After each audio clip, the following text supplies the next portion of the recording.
جس دور میں انسان کو حقوق کے حصول کے لیے جہاد کرنا پڑے اسے جبر کا دور کہتے ہیں، اور اگر حقوق کے لیے صرف دعا کا سہارا ہی باقی رہ جائے تو اسے ظلم کا زمانہ کہتے ہیں۔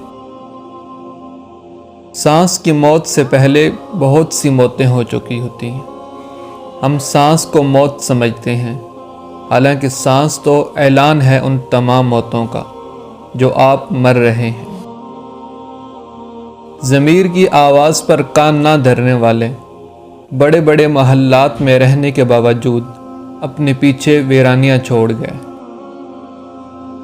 انسان نے جس مقام پر انسانوں کو چھوڑ کر خدا سے محبت کا دعویٰ کیا وہ اکثر غلط نکلا۔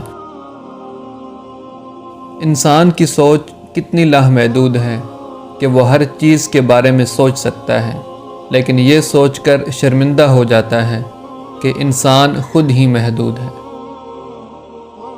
انسان مسافر خانوں میں ہمیشہ آباد رہنا چاہتا ہے، قبرستان میں کھڑے ہو کر اپنے ہمیشہ رہنے کا بے بنیاد دعویٰ کرتا ہے۔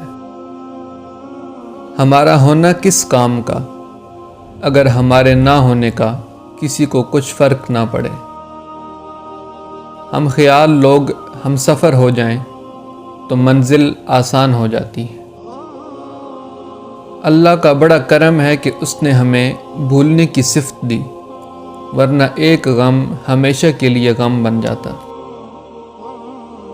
جن لوگوں نے اپنی زندگی میں اللہ کو یاد رکھا، لوگوں نے ان کی زندگی کے بعد بھی ان کو یاد رکھا۔